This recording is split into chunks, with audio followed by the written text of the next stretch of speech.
Yes.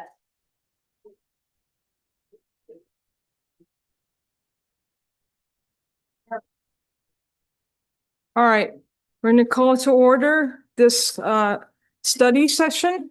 It is 6:39. We have all board members present, plus our student board member, Kapil. And I believe we have a presentation from Terry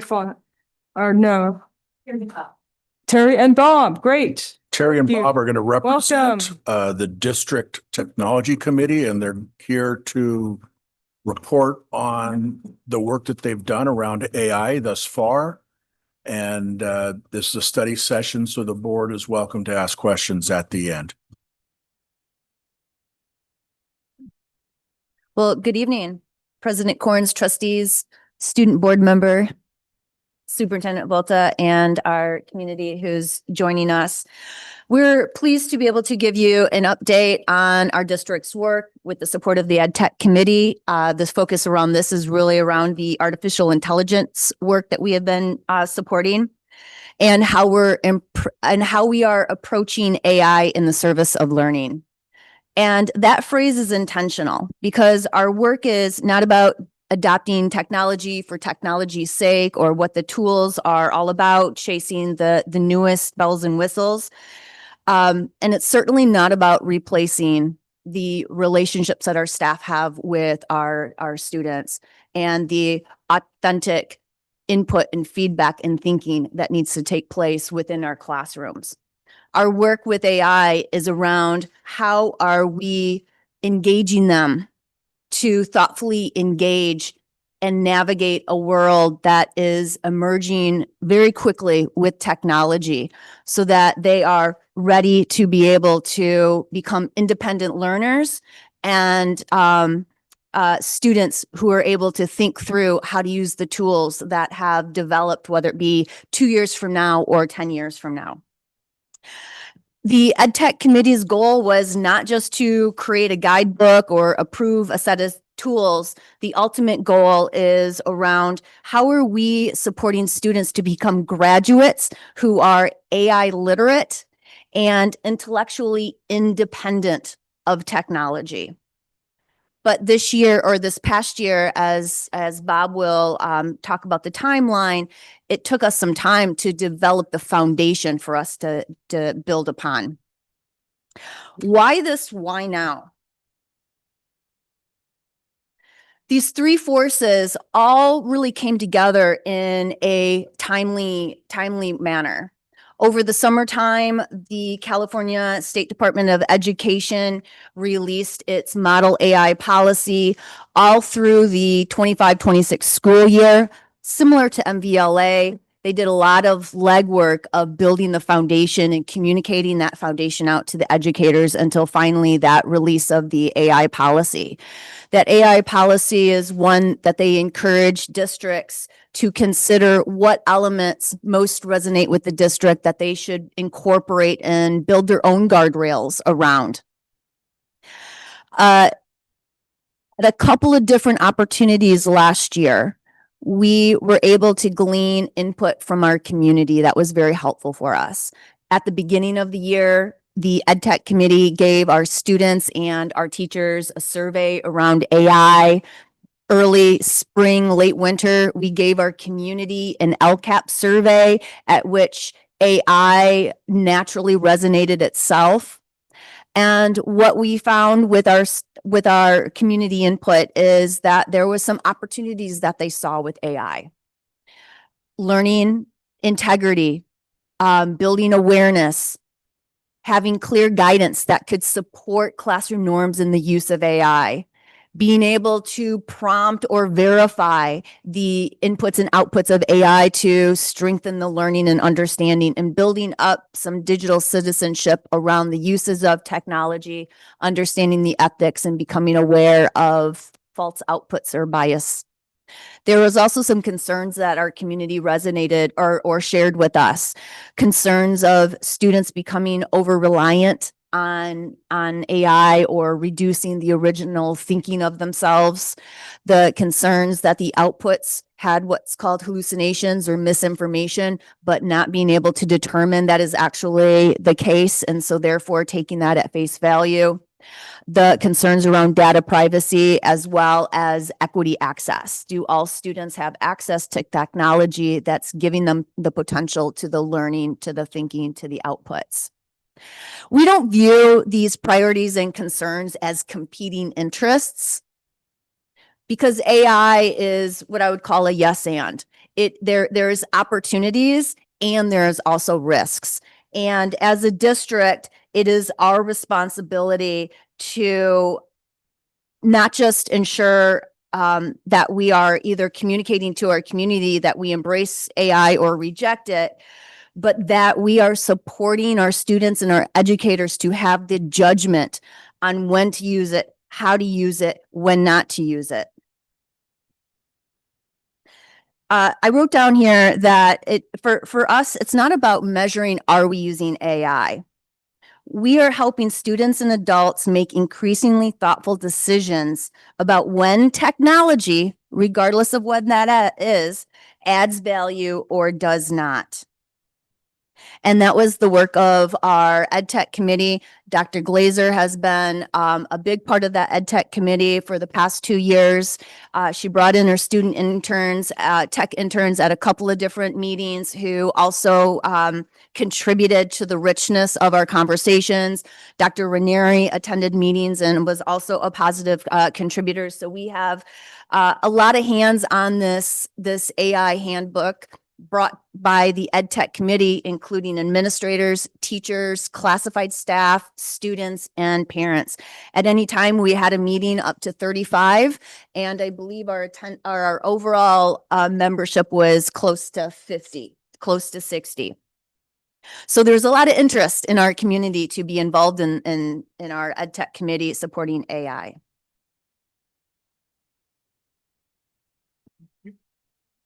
So as Terry mentioned, we had up to 60 participants at one time or another on the Ed Tech committee last year. They range from teachers and site administrators to district leadership, classified staff, students, parents, and we had several guest speakers from industry, from Google, providing us guidance and support. Last year, after we surveyed staff, we confirmed that the two main areas for focus for last year were academic integrity and AI literacy. And these foci were discussed during our kickoff meeting in October and throughout the year at each meeting. In November, we drafted a document called the Portrait of Classroom Practice with AI and Technology. So what does it look like in a classroom when teachers and students are using these tools? How is this enhancing the teaching and learning process? We had really good discussion about that. In December's meeting, we talked about guide rails. We included the first draft of the academic integrity piece and the responsible use. January's focus was AI literacy by role. So how are students using it? How are teachers using it? Administrators, support staff. Everybody has a different use of these tools. We also reviewed the student acceptable use policy in January. The Mountain View High School tech interns led policy discussion in March using a tool they created. And it was really powerful discussion. We broke out in groups and had a lot of really positive feedback on the direction in which we were going. And then we wrapped up the year by finalizing language for course information sheets for all teachers and set priorities for this year. But it's important to note that all these pieces are interconnected, and the AI guidebook turns into the overall piece that's guiding us throughout this course of wherever we go with it. The Ed Tech committee will continue to provide guidance and oversight and review this guidebook regularly. So as Bob noted, one of the places that we started last year as an Ed Tech committee is creating our vision. As we didn't want to just start doing a bunch of different trainings and creating new initiatives that felt disconnected. We wanted our work to have arrows pointing on what is the end goal that we have here? What is the vision that we want to see? And then we can start to build into that as we were clear about where our end goal is. And our end goal was not about figuring out what AI tools work, or it was not about supporting teachers and students to write a prompt. our end goal is not about identifying hallucinations, although these are important skills. What we saw is that in the end, we want to see that students are still learning. And if they can use technology to deepen the thinking, strengthen the communication, make the creativity greater, problem solve at a deeper or faster pace, then we know that then we know that we are getting to that end. The students have the knowledge, the judgment, the confidence, the adaptability. That is where we want to go with our instructional vision. And so where do we start now? Well, we set 3 principles as the pillars to our vision. One is that AI is a thinking partner. As I just noticed, that our vision is that AI is being used to deepen reasoning, not bypass it. That teachers and students are using it intentionally, with boundaries, or not at all, because it doesn't serve a purpose. And I want to be clear that in this presentation, we are not advocating that our educators are using AI on a regular basis, or if at all. Our staff are coming to the table with different experiences. Some of them have been exploring and are very polished in what and how AI can be used. Some are curious but cautious, and some are just standing back saying, I have legitimate concerns, I'm not going to explore yet. And all of those have a place right here. What our vision is to provide the vision, the support to get there, and the guardrails to protect us all. Our second pillar is about critical thinking, AI literacy. We want our students to be able to learn how to prompt, learn how to question, learn how to evaluate and verify, not just rely on AI. In a moment, we're going to talk about the guidance scale and how teachers can make using or not using AI very clear, but also ways that AI can be used to help the thinking. And that the last piece is really important about help the thinking and using that judgment to decide. Because again, our end goal is not about using a tool or creating a prompt, but it is about evaluating when, how, and if I use this tool. Our third principle is on efficiency, innovation, and equity. Supporting our staff and our students to be more efficient in what they're doing, ensuring that there's equitable access to the learning, regardless of what tools or resources that you have. And these all connect to our North Star or our instructional vision. Again, it's very hard to predict where we may be 3 years from now or 5 years from now if we think that our vision incorporates technology as tools and systems. Because if we were to start to develop a 5-year plan 3.5 years ago, AI most likely would not have been in that plan.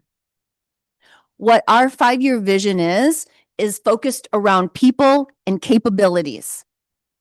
We want the next 5 years or the next 3 years, our goal is to graduate students who are capable learners, thinkers, researchers, problem solvers, collaborators, creators, communicators in this world of technology and AI. And so the work that we are doing is to help bring an AI-ready graduate, which is a term by ISTE, who has a graduate profile of AI, so that they are ready to thrive and navigate this world, at the same time supporting our educators who are also learners, just like our students with AI, to be able to thrive in the work that they're doing to support the students in this work. So the bottom 2 is, what does this look like in practice? And I want to clarify that this is our North Star or vision. This is not necessarily where we are right now, but this gives us the idea of what we can get to. We're walking in and out of classrooms. We're seeing that students are only using approved tools. That means that if they have to log into a platform to use it, it has gone through the stringent vetting process that IT has held. They're using these tools guided by the teachers to do what? Maybe brainstorm, maybe get some feedback, maybe help clarify a struggle that they have. They are taking the outputs and they're checking that it is verifiable, not just relying on that one output to feel that that is the absolute answer with no errors. They're revising their own work with what the feedback has given. And what are the teachers doing as we walk through these classrooms? They're being very clear about if, when, and how AI is being used on the different assignments. They're modeling themselves of how to use AI. They're disclosing themselves of how they used it or asking students to disclose how they're using it. And they're ensuring that there is equitable access. Now, I say that with the equitable access is we have had conversations around the tools that we're opening up to our students with AI. Currently, our staff has Google Gemini, Gemini Notebook, and Brisk, which is a teacher-focused AI tool. But we have not opened or approved any AI tools for our students. At the same time, we know because of student data telling us that students are using Google Gemini, ChatGPT, Claude, you name it, to help with the brainstorming, the problem solving, the feedback. But they're doing it with no guidance because it's not a tool that we're using in our classrooms. And if we're talking about equity, there's also students that may not know about this tool because they're not guided or they don't have the access. And so there's uneven learning taking place. So our conversations around this year is, do we, in a safe, protected Google ecosystem that we have for our school, open up Google Gemini and or Google Notebook for our students to be able to get to this North Star and learn how to navigate it safely, learn how to brainstorm, how to verify, etc. In order for either our staff or our students to use AI and reach this North Star, we want to have some what we call non-negotiables or guardrails in place that protects the teaching and the learning and the safety of our students and staff. These non-negotiable guardrails are, as noted, the tools must be approved if we are logging in and using them. 2, confidentiality and protecting data is a must. Removing identifiers if using AI, including but not limited to names, IEP information, IDs, discipline, personal data, anything that could potentially identify a student must be redacted in your prompts or your queries or your work. Number 3, AI is not the final decider.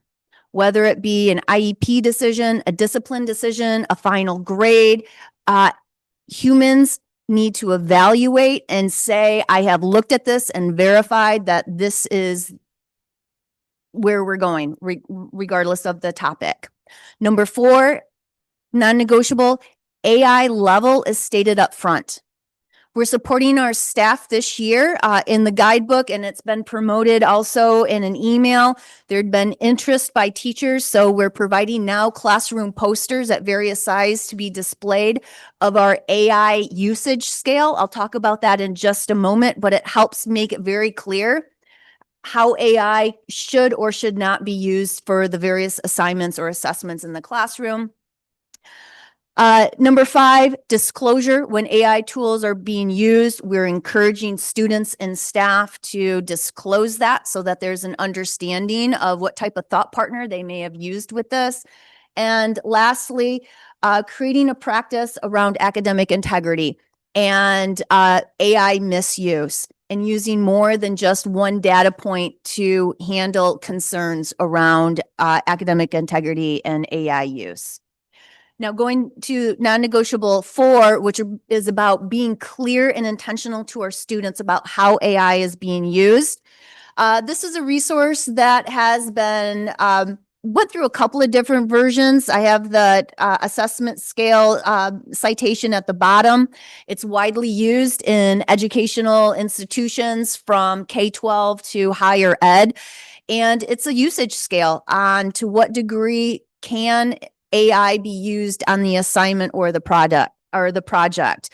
The teacher's making it very clear that this is a 0 assignment or I want you to use it for brainstorming to get started. It makes it clear to students what they are and are not allowed to use it or to what degree. This also gives some structure and understanding the different ways that AI can be used. And so it helps build that AI literacy. So when we talk about any ed tech tools that we adopt, we always focus on data privacy for students and staff being a top priority. And any tool that we adopt must be FERPA and COPPA compliant. COPPA is the Children's Online Privacy Protection Act. And any vendor we engage with must sign off on a data privacy agreement. We have a very comprehensive database that we keep track of all these agreements. Once in place, we ensure that the minimum information is being shared with that vendor. And if there is a time that we stop doing business with them, we get our data back. We always focus on equitable access for our students, ensure that nobody is penalized for lacking AI information, devices, or internet access. We have over 80 MiFi hotspots through Verizon that we issue to students who do not have Wi-Fi at home. And about roughly half of our 4,400 students choose to check out a Chromebook instead of bringing their own device. As you may be aware, the foundation generously gives us $125,000 every year for that endeavor, and we match that through a general fund allocation. And 2 years ago, we made a decision to order a more robust Chromebook, better processor, larger screen, really focusing on equitable access. You know, the students who were checking out Chromebooks were looking at an 11-inch screen all day, testing on an 11-inch screen. Now we're up to a 14-inch screen. It definitely makes a difference. As far as AI approved tools that Terry mentioned, we are using Brisk Teaching, and that was actually developed by a 2013 graduate of Mountain View High School. It lays right over Google Workspace, helps teachers save time with planning, boosting activities, and even phases of grading. Google Gemini and Gemini Notebook are available to staff, and we have provided and will continue to provide support around that. As Terry mentioned, we hope to have these tools available to our students soon. And many ed tech tools we subscribe to, like Newsela and Achieve 3000, they already have some AI enhancements that students are taking advantage of. As far as this year's implementation roadmap, we've already started strong. It started at our leadership retreat, but even before then, the IT department contracted out with CDW. We did a thorough audit of our Google Workspace. And this was done to ensure the integrity and security of the services we provide and that AI tools are deployed correctly. One thing that was freaking teachers out last year is when a student launched a Google Doc, a prompt came up and said, "How can I help you write?" So we took that away because through the audit, we learned how to do that correctly. And if we ever do turn it back on, we know how to. During our leadership retreat in July, Dr. Glazer presented to us, highlighting the work she's doing along with her students. And that included an AI literacy field guide for students that they built. It can also be used by teachers. It's really comprehensive and a great overview to get started. We had our reps from turnitin.com come out. They led conversations about ethical AI use, and they provided us tools to ensure that the student writing process can be authentic. And lastly, the education team from Google was there. They led conversations about AI and demonstrated practical uses of Gemini and Gemini Notebook. Our superintendent facilitated this session, and we discussed next steps with the Google team to provide training, support, and guidance. We spent a lot of time reviewing the MVLA AI guidebook, and we're preparing to administer an AI readiness survey to our staff. And as previously noted, we updated language and course information sheets and AI use levels for student work. You know, the community learning is a big piece of this, huge part of our roadmap and our path forward. In 2 weeks at our September 1st Family Partnership Council, we will have a representative from Common Sense Media joining us, and he's going to present stakeholders with information and provide meaningful guidance for students and families when engaging with AI tools. Parents need to be aware of what their students are doing. We're also going to provide more staff training focus on the Google AI Educator Series, which is free, and deploy the AI literacy tool that the MVHS Tech interns created. We're also looking at an MVLA AI Leadership Academy. We have provided many AI resources on our website, and many of those are actually created by students. Our Ed Tech committee is going to continue its work this year to support the community and its needs, communicate that back to the staff and to the board and cabinet. And then we'll gather feedback at the end of the year and set priorities for the following year. So the important thing is that a lot of work is already underway. We're not starting from ground zero. This is not a cold start. We have a lot of momentum and we intend to continue to carry it forward. So we're happy to answer any questions that you may have. All right, please raise your hand if you have any questions. Alex? And then Padine. Folks, first of all, I absolutely love what you showed. Thank you so much for this update and for the great work you're doing. This is really, really promising and exciting and strategic. So excellent. I had a few questions for you guys. Number one, I noticed that when I think about where AI could be really critically helpful and valuable to the district, I actually think about three areas. Number one is students, and no doubt this is the most important. And your presentation is exactly focusing on the right things, no doubt about that.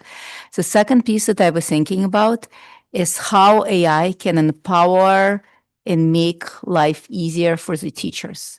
And of course, I noticed that you guys are doing a bunch of training, and there is Gemini Notebook, which I'm a big fan of, and Gemini and Brisk. I'm not familiar, but sounds like a very promising tool. But I would presume that it sounds like every teacher is going to use these tools in whatever ways they see fit. Maybe they have whole conversations about how to leverage best practices. But it might be interesting, helpful, and valuable to actually create best practices for teachers, how they can really take themselves to the next level. And I personally would love to see it as part of the broader plan for AI for the district. It doesn't have to be done necessarily this year, but knowing that it is part of the big picture you want to address within the next 3 to 5 years, I think would be great. The third piece that I'll say is what I see a lot in the market is sort of IT infrastructure and data and analysis that are all now built or based on AI tools. And that is also about efficiency and about effectiveness. We talk a lot about various data analysis requests that take a lot of time and a lot of resources. And at times we say it's probably not a good return on investment to look into that. But with AI, with the right infrastructure and IT and technology, this can be a matter of 30 seconds. And of course, that's a different area than what we just showed on the screen. But I think this can also empower a district on so many levels, take it 10x upwards. And I would love to see that being included as well. For this one, I will presume that it will take us quite a few years. So it would be great to start thinking about it. So that's one comment that I have. Yeah, curious. Do you have any thoughts? That's the question.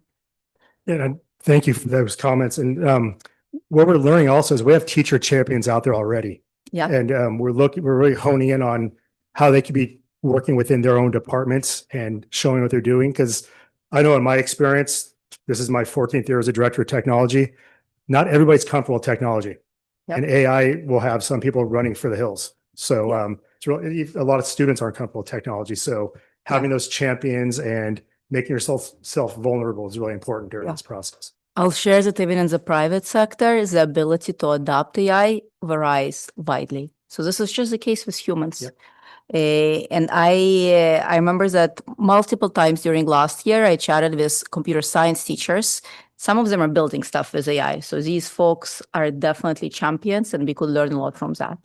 And the second comment/question I had, we talk a lot about assignments for students, which is, again, super important, the basic building block.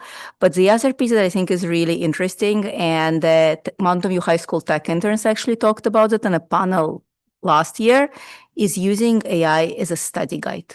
It's as if you have your own personal teacher in your pocket, and improving whether it's test strategy or like how you prepare, or even as simple as preparing flashcards. Instead of you spending time on it, AI would prepare it for you. So I'm curious if that's something we plan to like figure out best practices and suggest to students.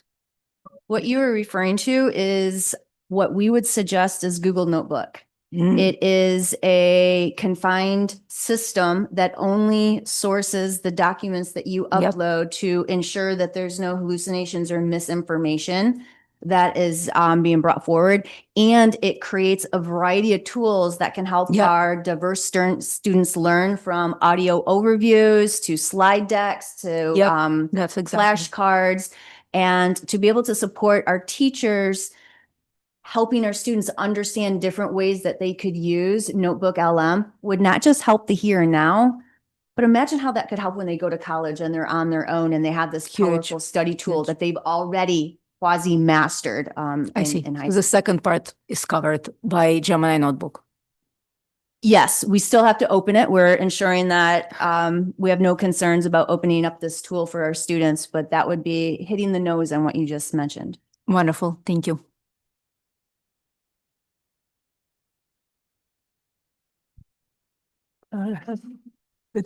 Yeah, thank you for the presentation. I know we acknowledge that we have an issue with alignment among the teachers. Adding AI to education and formalizing it, I think would be a mistake without an alignment, right? We don't want to get misaligned from the beginning. So one of my questions is, what are we doing in order to ensure that the use of AI across MVLA is consistent? So, and I'll continue with my question so that I can release the floor to you guys. Another thought is, I believe that AI is going to change the way we learn, maybe in a similar way that the calculator has. Certain things we no longer feel unnecessary for us to spend our capacity in learning, and we are willing to delegate it to a tool. If this is indeed happening, how are you going to accomplish equity when I saw in some of the presentations, there were always options for non-AI assignments? Would that immediately disqualify the opportunity to learn? Because the two things are not irreplaceable. If you target non-assignment that doesn't require AI use, it's just not the same as an assignment that assumes that you're going to be able to consume or process significant amount of data. So the two for me are contradictory to each other.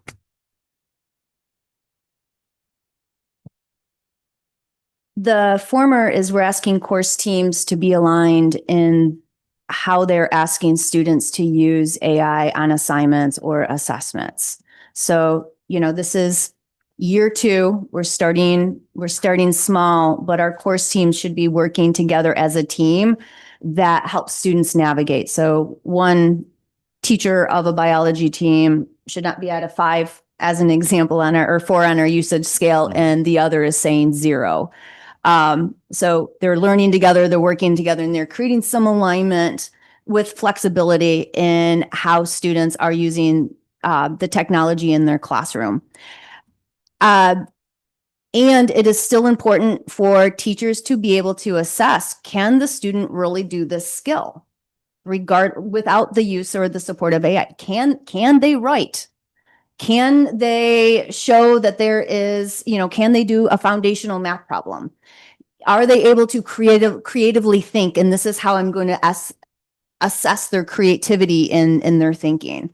And so there are definitely times where a teacher needs to say no AI on this, because I need to know where you're at. Just you, nothing else. And that's a viable skill that I would even feel confident as we move forward 2, 3, 4, 10 years from now. We still need to be able to know, can our students independently think without the reliance on some of these foundational or even more sophisticated thinking skills?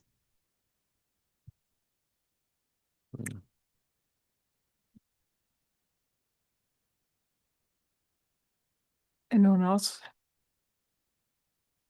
Okay, Catherine?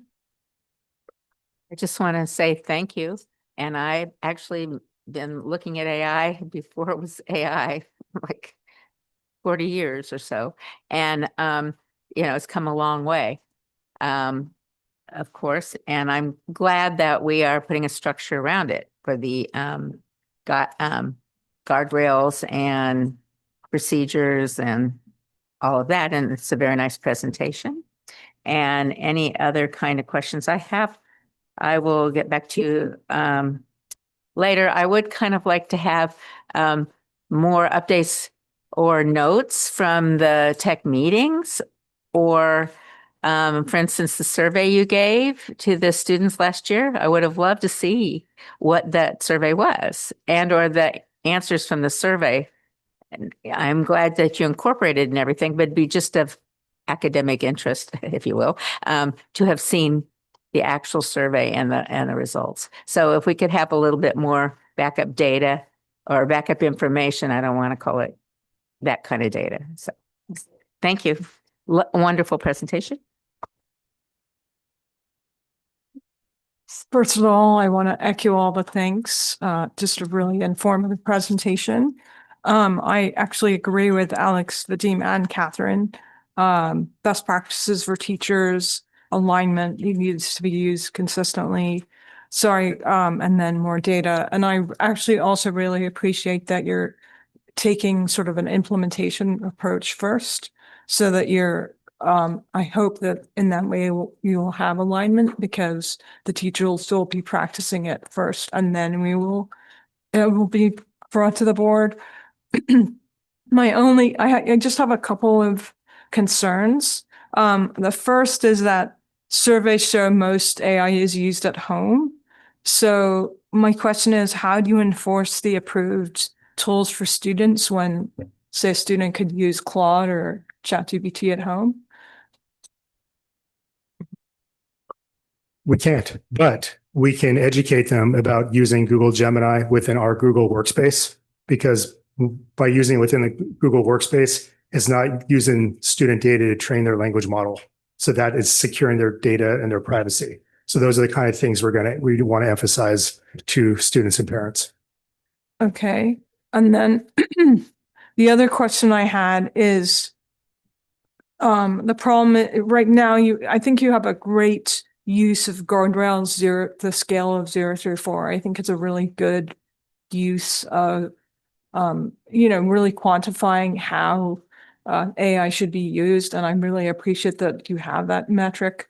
And at the same time, since we've had grade appeals, I'm wondering there's a gap. If there's a dispute over these 0 through 4, and someone says, well, my grade was so that's a concern I have, is how we enforce that in the meantime, if it reaches the board level. But I'm not sure, given that you're doing it, I think, in a way that makes sense to me, where you're really getting staff to buy in and students to understand how it works. But I just did want to identify that gap. And then I guess the other question I had was about, you talked a lot about privacy. So I just wanted to know if you had specific agreements. Has the legal counsel reviewed those agreements? So are we 100% sure that we're protecting our students' data and privacy? Because that's incredibly important. Yes, 100%. We contract with sites data privacy services. They're all legally vetted. We usually just piggyback on an agreement in other districts already created. It's an Exhibit E within their data privacy, and without that, we do not deploy the tool. Okay. And then the only other equity piece I wanted to talk to you about, because I just went to a presentation on AI from the challenge team, was they had a piece of data that 10% of students had their work reported, they self-reported as being AI only, which would be 4 when they weren't supposed to do that. And that it was disproportionately African-American and Latino students. So I think that is an equity piece that we need to be aware of when we're evaluating, what is AI and what isn't. So I just wanted to put that statistic out there, and as you have continue your discussions, that you, I hope you can come back with how you're going to address, that statistic. So how are you going to address that statistic to make sure that students are being fairly evaluated, and what the mechanisms are to determine that they're using AI. And it's not just a teacher going, well, this doesn't sound like you, but they actually have proper tools because I know there are tools that you can run. It can literally say, this is AI generated. Agree with everything you've said. There's work to be done. A lot of this comes with proper modeling by leadership, by teachers, and it trickles down. So a lot of work to be done, but I'm confident we can get there. Okay. So I want to, since this involves students, I wanted to ask either student. I don't want to put you on the spot if you don't want to ask any questions, but I did want to give our student board reps an opportunity to ask any questions if they had any. It's okay if you don't. Kapil. I just had one comment / question. It was a really great presentation, so thank you. I just had about the leveling system. When would a level 4 kind of be acceptable in the classroom? I know we've talked about a lot of teachers kind of rejecting AI, but when would a 4 be applicable? I think that's going to be based on the course team, the teacher, and the actual assignment. So it's hard for me to speak for a teacher, but as they get more comfortable with these tools, that's when you'll see the levels rise. Thank you. Okay, well, thank you very much. Really informative, and please come back again as was asked.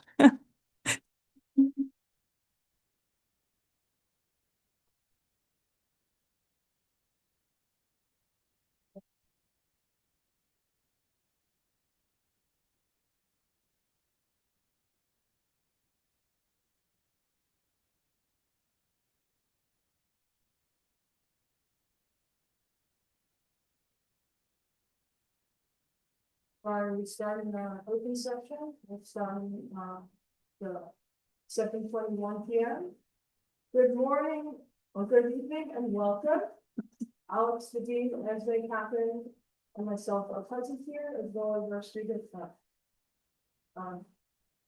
So now we are going to rise for the pledge of allegiance.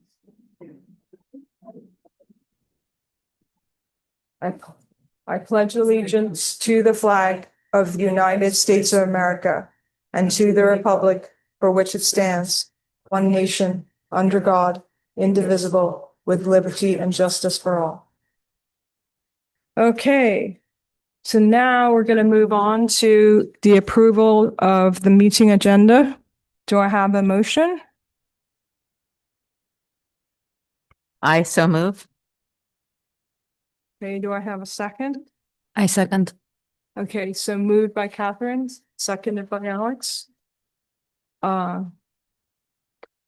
Miley, how do you vote?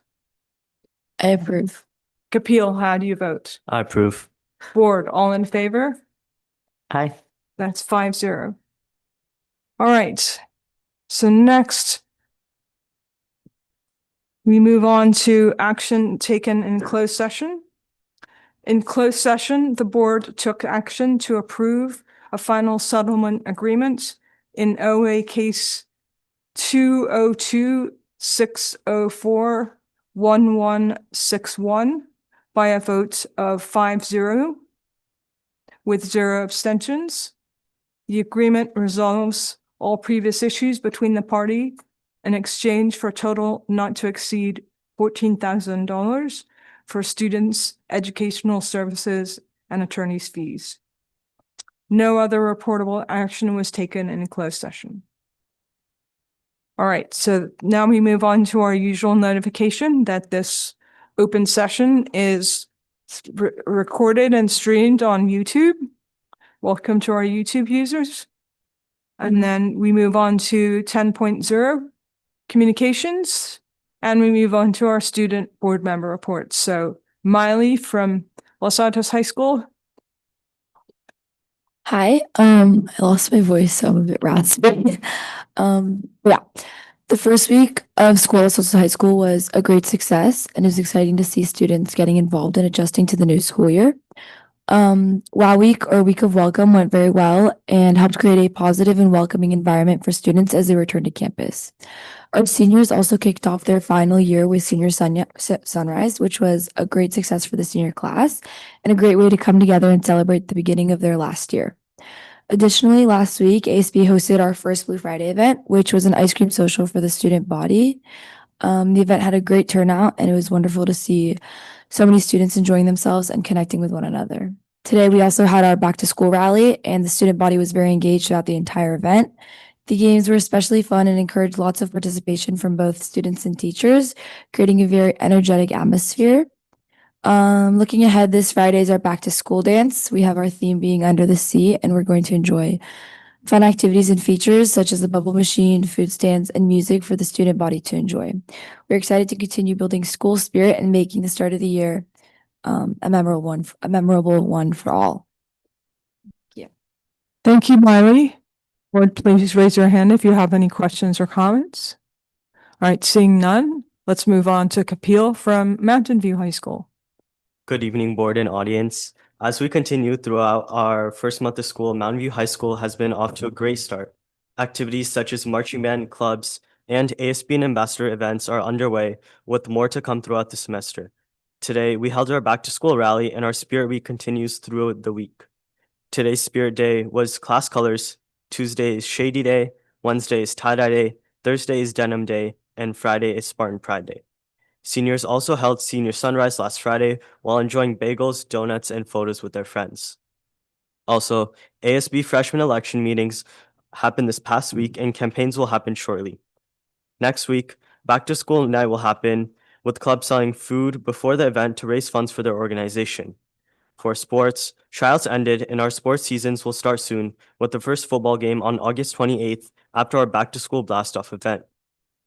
Furthermore, staff and parents joined together for coffee at our back to school coffee this past Friday, offering great information and insights. Looking ahead, we have our congressional meeting next week where representatives from classes can share feedback about our school with ASB. Mountain View High School is looking forward to a great semester as we continue into our amazing 2026-2027 school year. Thank you, Kapil. Board, if you have any questions or comments, please raise your hands. All right, not seeing none. Oh, you do have a comment, sorry.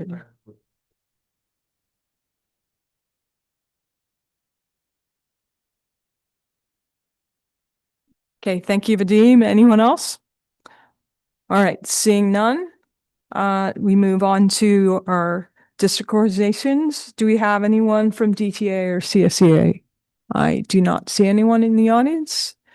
So we will move on to, do we have any public comments on items not on the agenda? Okay, seeing none, we move on to 11.0 recognitions and resolutions. And we have 11.1, our MVLA spotlight. And we have, who is introducing that? Dr. Glazier Dr. Glazier. first. Welcome, Dr. Glazier. Yes.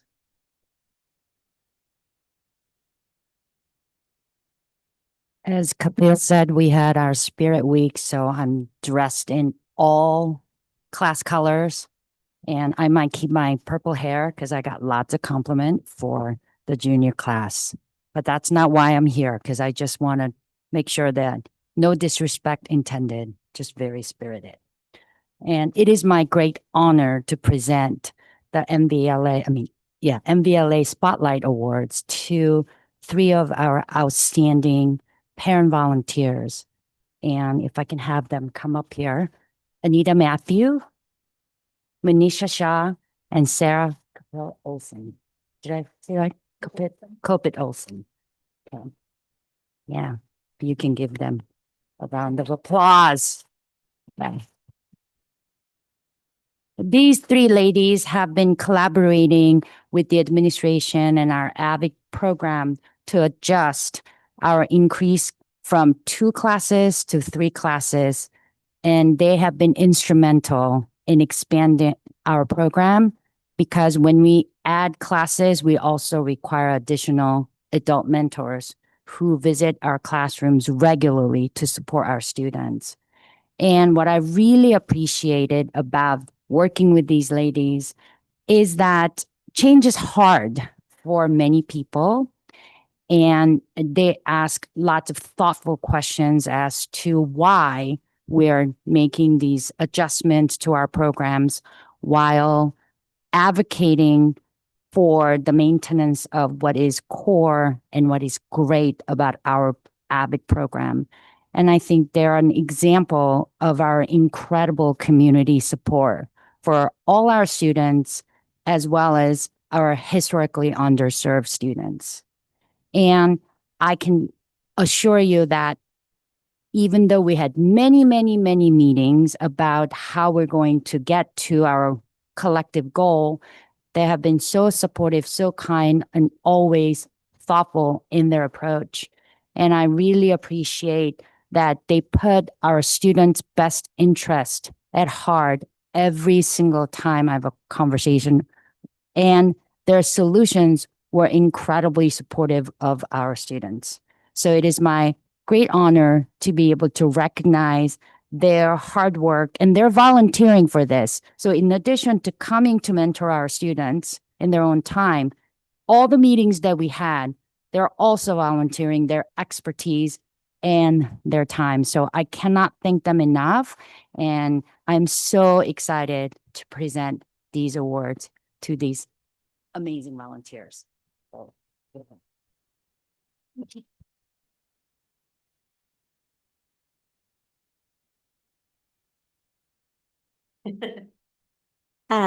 Thank you, Dr. Glazier, board members, Superintendent Volta, and community members. I just wanted to spend a few minutes sharing a little bit more about the program that we are a part of. And if you want to go on to the next slide. On behalf of Anita, Sarah, and myself, wanted to thank you all for this recognition, but also to say there are 150 volunteers behind us. So these folks volunteer both in our Mountain View and Los Altos High School AVID programs every week in the senior class and at Mountain View in the junior class as well. And then they go on to college with these students. And they support these students through college. So the program is exclusively for Mountain View, Los Altos School District AVID students and occasionally ELL students. And so sometimes people get a little confused on who we are. Sometimes they ask us if we're MVLA Foundation or not. If we are MTC, Mentor Tutor Connection, we're not.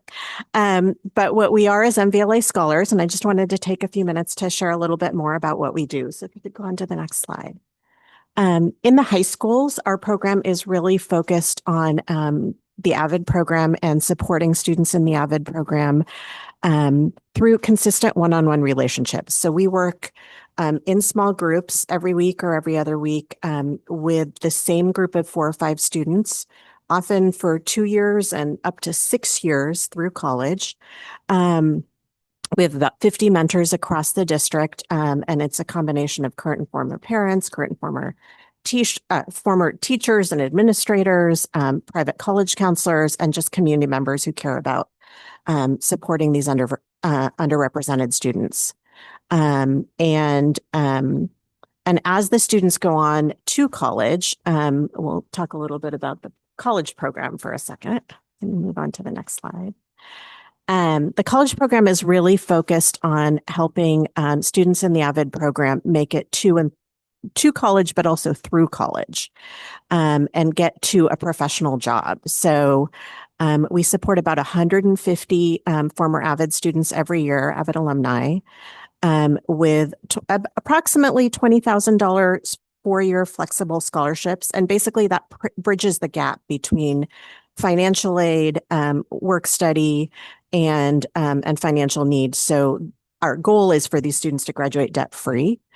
So we raise about $650,000 every year mostly from individuals in the local community. And we have donors that have been with us for a really long time. One of our original scholars was Jose Antonio Vargas. So the program's been around for a long time as well. And the program is very successful. So the way it works is students get their money by meeting with their mentors. So it kind of guarantees that they're staying in touch with their mentors through all 4 years. The mentors are really tracking and supporting on all kinds of issues, from Anita recently supported a student who graduated last year from Mountain View High School, was on his way to UC Merced, missed a form for the housing application, and that was going to cause him to lose a $20,000 scholarship to UC Merced. Through Anita's persistence and a little bit of back channel with the school and really kind of working it, he was able to regain his entry into the program and get into the right housing situation. So that's just a quick example of the kinds of things mentors do. So it really goes beyond sort of just academic support. It's really well-rounded, and the scholarships work the same way. The student needs a laptop if they need transport home, if they need housing, all of it can be covered through our scholarship. So it is very flexible. And at the end of the day, our scholars graduate 90+%.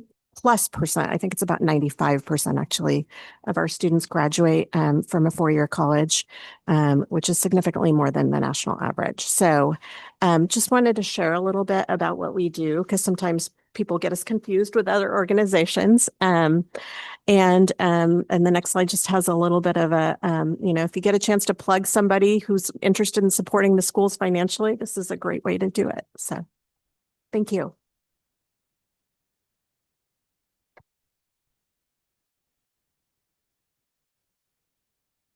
I just wanted to say on behalf of the board, what an amazing job you all do. Thank you so much for all you're doing for historically underrepresented students. Your metrics are amazing. 95% graduation rate, you said, and debt-free. That is absolutely incredible. And I'm sure, as you mentioned, there's a lot of hard work that goes behind that. So thank you.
All right, so now we move on to 12.0, which is presentations, reports, and information. And we have 12.1, MVLA course comparison. And there she is, Terry Fulton. Welcome. All right, well, good evening again. President Corns, trustees, student members, Volta. So tonight I am bringing forth a presentation on our course comparison between our required courses between Mountain View and Los Altos per request of the board. Our work tonight is to not only do a course comparison, but also tie in some information that would be found in our course catalog and our course information sheet that does a little bit of a deeper dive. I'll be referencing those, although it's too much information to be able to put into the course comparison. As we review our courses, alignment, slight differences, I want to reinforce that our goal for coherence is not necessarily sameness.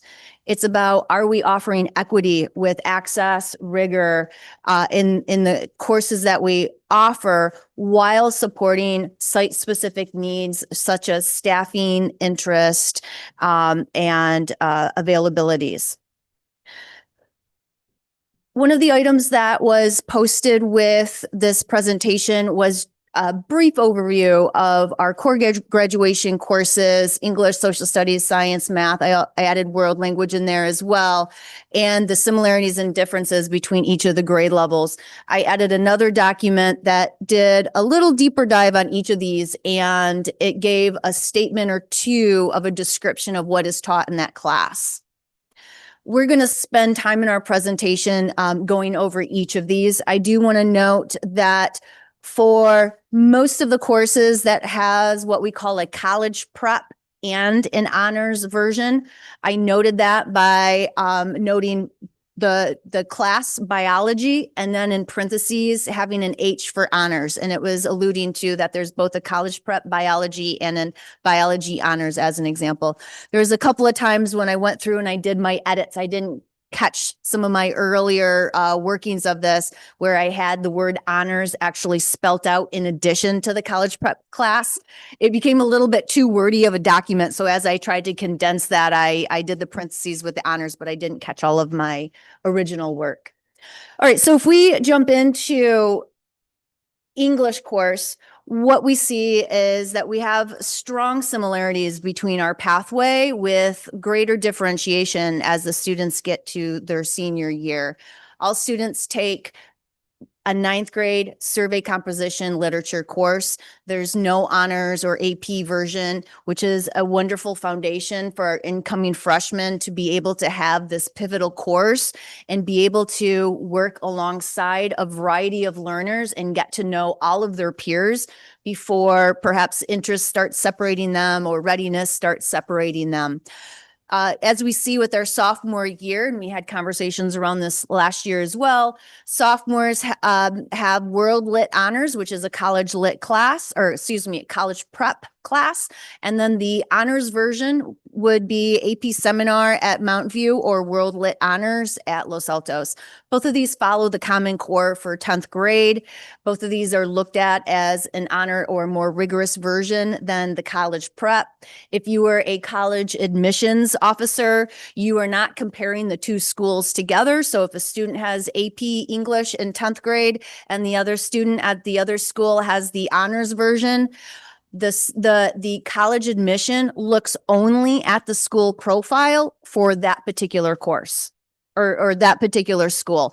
And then they look at what is the rigorous course offered and the more college prep or lesser rigorous course offered. And that is how they gauge admission evaluations is by school. There may have been some concerns, and I want to make that clear that one school having AP and the other having honors is not putting anybody at a disadvantage because, again, it's site-specific school profile that college admissions look at. Same courses in English 11, and as we get to 12th grade, we start to offer a little bit more variety to support the varying interests that our students start to develop by their 12th grade year while being sure that we're meeting that college Common Core framework for the 12th grade. As we move into social studies, we see a little bit of a similar pattern there. Freshmen, all students have the semester ethnic studies course. In 10th grade, there's a few different options to satisfy that 10th grade requirement. At Mountain View, it's World Studies, which is a college prep, AP World or AP Euro. And at Los Altos, instead of AP World, it's AP Human Gov.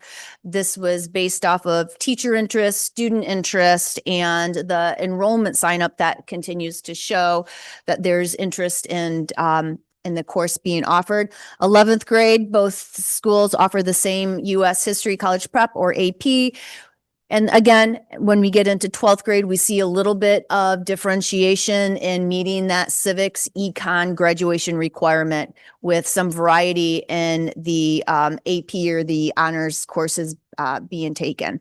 Again, even though there's some differences within the courses being offered, the pathway is aligned in meeting those graduation requirements by the state as well as by our district. As we take a look at science, we see some strong alignment throughout our foundational courses as well as our AP courses. Where we do see differentiation is not necessarily about the courses that are meeting a standard, but it's the elective classes that are showing more variety. With Mountain View having anatomy and physiology as an elective class for upperclassmen, and Los Altos biotech, forensics, and ACI are electives for upperclassmen, and plant and soil science and human biology are some opportunities for our ninth graders to also satisfy that life science or physical science standard. As we look at our math pathway, our courses are strongly aligned again with our foundational and required courses. We have Algebra 1, Geometry Honors, Algebra 2 Honors, Trig Honors, Statistics, AP Statistics, Calc, two different levels of AP Calc, and multivariable math. The little differences that we do see are with the elective offerings with personal finance at Mountain View and advanced data science at Los Altos. The two schools also come together in January and give a presentation via webinar style to our incoming ninth grade families that clarifies math pathway and options, as it has the most versatility as a ninth grader in terms of which course do I start as a ninth grader, and that's based on what course they're currently in as an eighth grader, as well as the pathway and different options. It tends to be one of the courses our incoming ninth grade families have the most questions about, and being able to come together as Mountain View and Los Altos to give this presentation shows strong alignment and similarities in our program. And lastly, world language. Just wanted to do a quick touch point on the shared languages that we offer at both sites. And these are in college prep, honors, and AP options, and some slight differences between the two sites. And again, those slight differences doesn't mean that there's a difference in rigor or we're unaligned. It's showing that site specific, there was staffing or interest needs that we're able to satisfy, and we are able to offer a variety between the two schools due to that. So the key takeaways from today's presentation is that we have strong coherence with our required courses between our two comprehensive schools. There is differentiation, and that differentiation still meets our core requirements within the grade levels. World language, we talked about similarities except for the one language between the two schools. And lastly, we believe that giving equitable access to coursework, rigor, options is the coherence and the goal that we're building towards. And it's not necessarily lockstep sameness with every course and every program between the two sites. And I do want to note, I knew we were short of time, so I didn't answer the question about a level 4 AI, but I wanted to circle back to that. I am trying to model as well when AI is being used for our presentations at the bottom. That's very intentional as a model, that it helped me draft the flow of the presentations. And then as I put the deck together, it beautified the presentation so it looks more responsible. And an example of a level 4 AI assignment, I could see that assignment as being draft an AI policy that covers these 4 guardrails or criteria and use AI to do that policy. And then as a student, you have to understand that. You have to verify what you just produced from AI is accurate. And then you have to get up in front of your teacher in a presentation and be able to speak to them about the whys, the whats, the hows of that AI policy. That would be an example of a level 4. And that concludes my presentation on our course comparison. Thank you, Terry. Board, if you have any questions or comments, please raise your hand. Catherine? Thank you for the presentation. In a way, it is what it is, and it's nice to have it laid out this way. So there's charts and examples so we can see it next to each other. In the math category, if it belongs in math, or is it going to be in another category eventually? I know that the state is thinking about having a personal finance class required. So then we would then just offer it at both schools, or how would we handle that? It would have to be offered at both schools, and it is going to be a graduation requirement. The legislation did say that students could opt out of economics in order to take personal finance. So that instead of adding another course, they did say that we do have that option. Except for here, we have personal finance in the math category and economics is in the other category. They did make some, so there's a little bit of there's some wiggle room in terms of credentials, because they understood that since economics could be forfeited in order to take personal finance, a social studies credential could be used to teach it as well. So there may be a shift in the department that personal finance is taught at Mountain View. We've had a few different conversations with our departments around this, and the state released curriculum of what is to be taught in that personal finance class as well. That is not necessarily, the curriculum that might be taught in current personal finance classes, regardless of the district. Okay, so my other question has to do with the things that are the differences. How many questions you get from one student population or parents at the one that they wish they could take the one that's offered at the other, and vice versa. And would that be causing you to offer it at the other school too, or what? That question comes most about world language and CTE pathway. I have not received any inquiries requiring the core graduation requirements that we spoke about. Okay, so I was just thinking I might want to take forensics, but I go to Mountain View, for instance, so you haven't had very many questions like that. Not for specific science classes, but my inquiries come around the world language, at which we do allow a student to take a world language at the other school if they want to take that world language class. We do not stop them from taking that course. Okay. Thank you. Yeah, good questions. Thank you. The team? Couple of questions. Have we approved all these classes, like personal finance, for example? Actually, everything that's up there has been approved. We did a check last year when we were going through all of our courses. So we had one course that wasn't, we took care of that last year. So everything has been approved, yes. Yeah, I would have loved to see what's in the personal finance.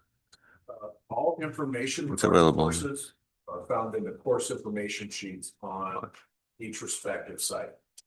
Okay. And to follow up on Catherine's question, if a parent or a student sees a course at another school that they're interested in, what is the process and how do you consider requests for making such course available? I apologize. I was looking up to make sure that personal finance was in one of the attachments. It doesn't give a unit by unit breakdown, but in the attachment on the board agenda, there is 3 sentences that explains the content or the overview of what is taught in that class. As I was looking that up, I didn't get the first part of your question. What is the process like at the district to receive requests from parents or students from community to offer a course that's already available at another school? Well, we would take into account what the course is, what the why is behind it. Is this a core elective? Is this creating some sort of inequitable practice? Are we feasibly able to, we would do a deep dive into, is this request something that we should highly consider working with our sites to incorporate? Or is this an elective course that we're able to accommodate with a student going to the other school to take that course? Oh, do we do that? We do have a few students that have transferred schools to take a course that is only offered at the other school. Thank you. And again, that falls into that world language category. So we work with our community. We want to listen. We want to understand. We may not always be able to implement all requests, but we will take them serious, respond back to them, and see to what degree this is something that we could accommodate. Alex? Terry, did you say they have to transfer schools or just take the class at They have another the high option. school? Either one? Yes. Super helpful. So for example, if I'm a Mountain View High School student and I want to take advanced data science, I could ask to go and take it in Los Altos High School or transfer to Los Altos High School? Yes. And there are a lot of electives in math that are already offered, right? So we want to have some sort of guardrails around intra-district transfers. But when it comes to, as an example, world language, which it's a full-blown pathway that a student would spend 3 or 4 years and take an AP test to get A to G approved and college credit for it. That's something that we would definitely take a look at. If it's necessarily a one-off class that, would be for 1 year and then do a full 4-year transfer, we would pause on that and hold conversations with the student in either, what is it that they're hoping to get out of this class? Is this something that they could come over to take it just for that one course, or we may not be able to support the student in taking advanced data science. That's why we have either out of district course approval process where a student could take a course outside of our district at, Foothill for free, or they are able to take courses on their own regardless if we approve that out of district and it just doesn't go on our transcript. Yeah, makes sense. And one last question. I've actually had a few students who are freshmen, or rather maybe their parents, I should say, reach out with specific courses that are not offered currently, that they would like to see offered. What is the process for a parent or a student to ask for that? Yeah, great question. Start with the school. Connect with the counselor, connect with the assistant principal, sit down and get to know the staff there, understand some history around the current programs and propose what their interests may be. Got it. So it's not going and getting a teacher excited. This was specifically computer science related. Solicit a teacher. Got it. Okay. Absolutely. And see if there's some interest and it could go that route. Most course proposals start at the site level. Yeah. Whether it be from, like you said, a very interested, excited teacher who has some specialty in an area, or it may come from the administration with a vision of developing of a program, and then it's brought up to the district level. Super helpful. Thank you. So first of all, I wanted to agree with Catherine about personal finance. So thank you, Catherine. And then I just wanted to add to Vadim and Alex's questions about classes. I think in terms of the equitable piece, dual enrollment was not shown. And I think dual enrollment is obviously clearly a way to get college credit. You don't have to take an AP class, you just take a class, and that's that being said, I feel there's a perception that some of the AP classes are more accessible than others. And I think I don't know, and this is a question for you, because if it's simply that that's a perception, and those classes are, we actually have dual enrollment classes that are equivalent that student could take, and they would receive the same accessibility. So I just want to keep that in mind, since we didn't have the dual enrollment classes here, to make sure that Mountain View, as you said, we're looking for equitable outcomes so that both not just the reality, but the perception that Mountain View and Los Altos both offer equitable pathways at each grade level and in each subject, as you mentioned. And I think it was helpful for you to say that students are allowed to take classes and transfer for like a heavy commitment in like world language. So thank you. Noted, and I just want to clarify that the majority of our dual enrollment courses do not meet our graduation requirements yet, except for multivariable calculus, which is a dual enrolled class, and at Mountain View, microeconomics is a dual enrolled class. Our other dual enrolled classes really are within the CTE program and pathways.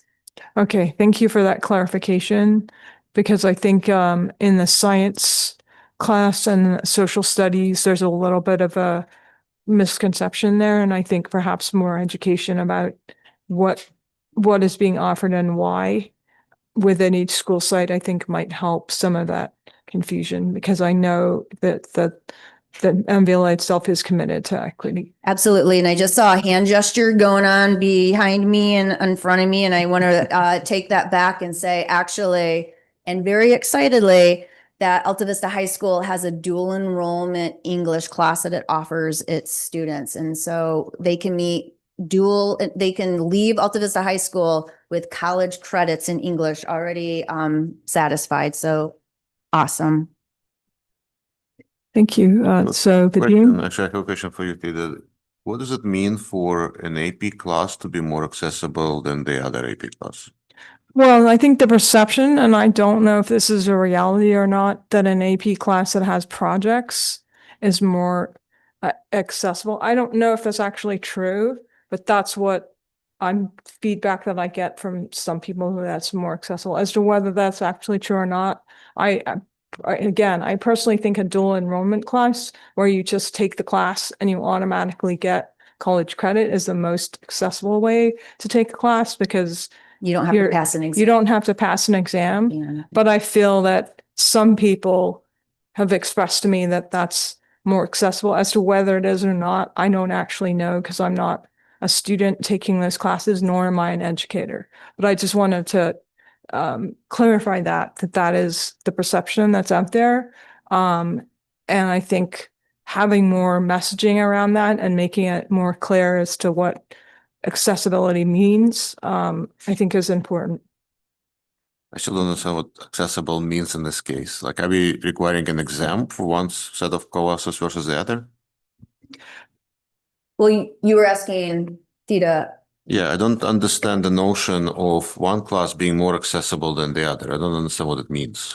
So in some AP classes, you do some projects and those count towards your AP score. And then at the end, you also take an AP exam. So for some students, that feels more accessible to them because they have a chance to do multiple projects. And so their entire grade is not reflected in just one test at the end. Okay. Now, as to whether that is accessible or not is, I don't know. That's for educators to answer, not me. Are you asking me the question? Now I understand. Okay, so if more accessible perception is because the grade in AP class is not solely based, 100% based on the exam, but is actually a combination of an exam and coursework. AP seminar is one of them. Do we have more? Well, so I know AP seminar is one such course, right? my definition of accessible might be just slightly different, although President Corns, I'm not disagreeing with you, but it's about, are there a large variety of students, regardless of demographics, that can access the class, regardless of the end of the year exam by advanced placement?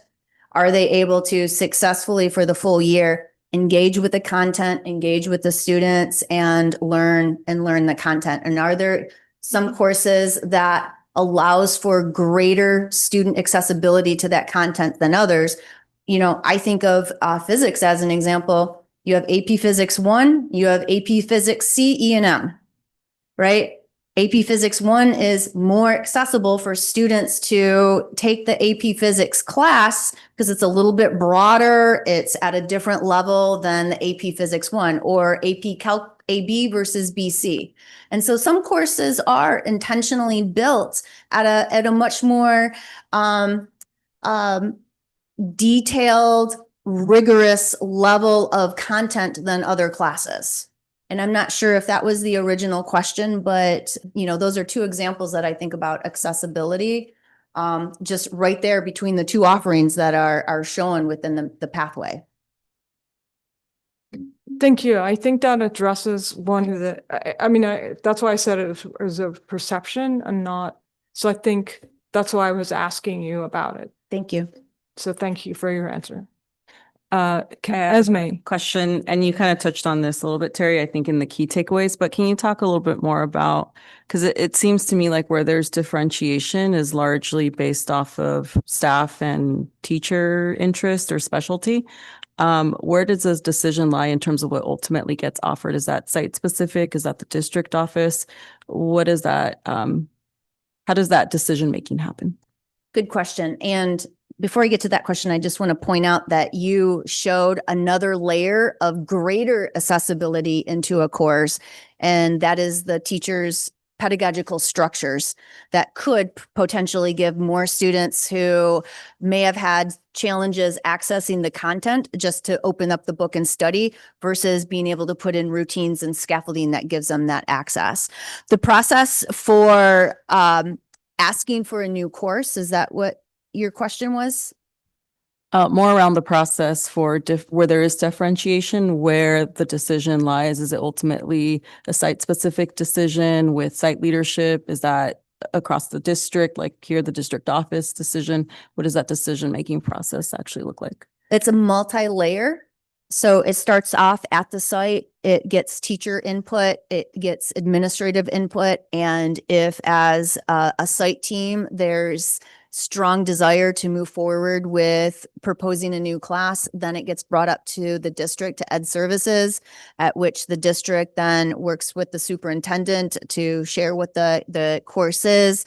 If there's strong interest in continuing to support that, then we take it to the board. If there's reason to pause and do a deeper research, bring in another school site to talk about this is getting offered. Is this something that we want to offer at both sites or not? Then we would pause and hold that conversation. So that's our current process. We have had conversations around enhancing that by adding in another layer, which would be a district-wide curriculum review committee or new course review proposal committee that would be consistent of administrators from the sites, TOSAs, teachers on special assignment, some department coordinators.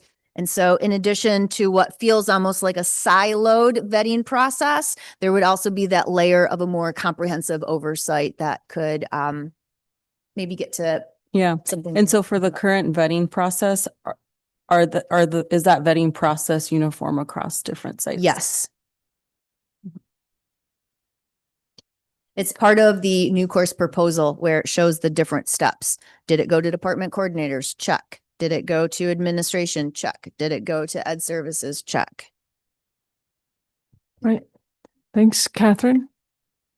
I just wanted to point out or recognize that this is a lovely chart of these comparisons of these classes that are required for graduation and so on.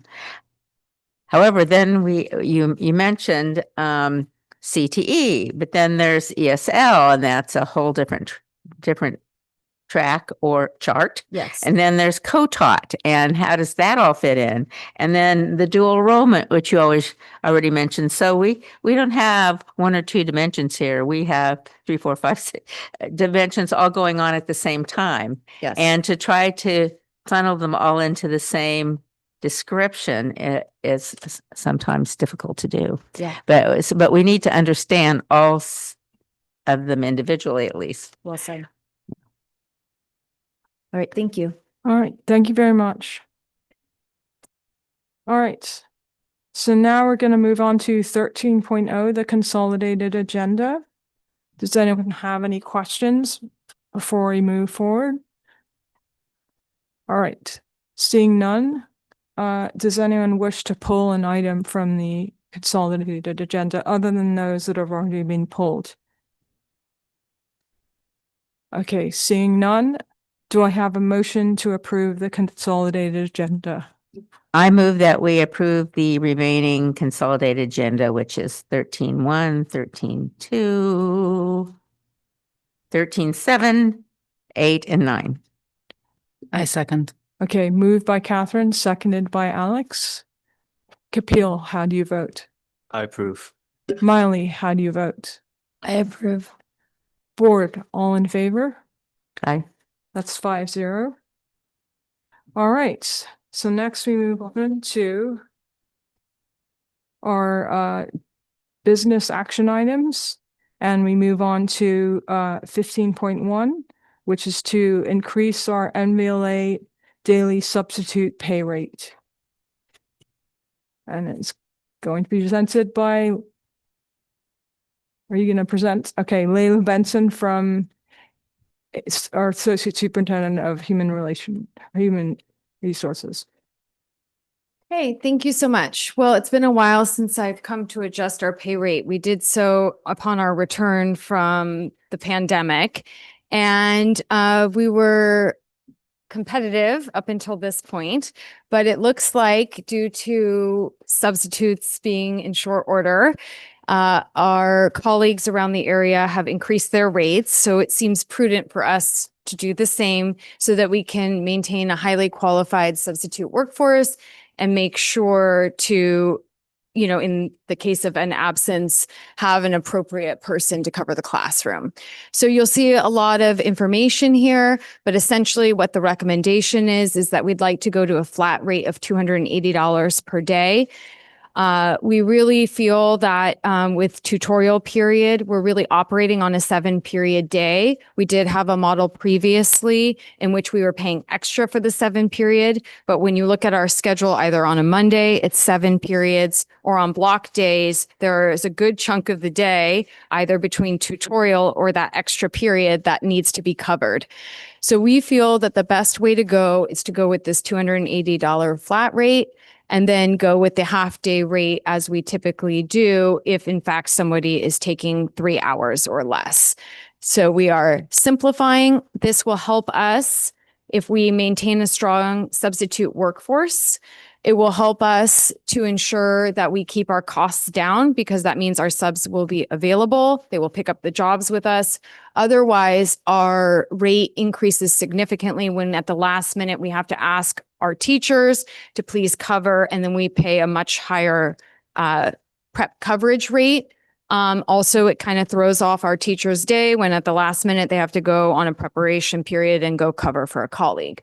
So all in all, we feel that this is a very prudent and fiscally sound recommendation, and we predict this will keep us as a very strong contender in the substitute workforce arena. Thank you, Layla. Does anyone have any questions or comments before we consider a motion? Nadeem? Okay, seeing none, I will entertain a motion. I move that we approve the increase in daily sub rate. I second. Okay, moved by Catherine, seconded by Alex. Miley, how do you vote? I approve. Kapil, how do you vote? I approve. Board, all in favor? Aye. That's 5-0. Thank you. Okay. So next we move on to 15.2, which is resolution 2627-2, ongoing major maintenance plan, which is an RMA requirement. So presented by Mike Matheson. Yeah, I'll just speak quickly to this. This is an annual requirement. The board looks at and approves the resolution adopting a major maintenance plan as part of our routine restricted maintenance account. That's the 3% of the budget set aside for maintenance spending that we mention every time we do our budget presentations. This is also a requirement to receive those state funds through the school facility program that we've received about $36 million and growing. So we brought this last year. It's slightly been revised. I crossed out the items that have been completed. And we are also working with QKA on a master plan light version, shall I say, to look at some projects going forward to help guide the district with some priorities and looking at projects going forward. Thank you, Mike. Do I hear any questions or comments before we consider a motion? Catherine? My only question is when you mentioned the so-called light part where you had kind of ongoing possibilities for the future, how come we don't always have that? Like at any time when we, a couple $1 million fell from the sky for us or whatever, we'd say, oh, great. The next thing on the list is this. We'll just go ahead and do it. You know what I'm saying? Yeah. And instead of, oh, now we need to have a list and then there's no list anymore. And now we have to have another list instead of an ongoing list. Yeah. Well, so what you have here is essentially that ongoing list you're referring to, right? So as money is in the budget with our maintenance budget and money falling from the sky or the state, we have that. Why I mentioned it in light fashion is to do a full master plan. This was back in 2016, so I'm dating ourselves, but it was a needs assessment, which is they look at every roof, every classroom. From that needs assessment, they determine a plan, facilities master plan, very detailed in scope. And we use that to get ready for Measure E bond, right? So that's more full blown. Now that we've completed all that work in the last 7 years, there's less to assess because everything's so new. And so that's a smaller version of, all right, we've completed all those items. That was almost 10 years ago. What now is in need of attention?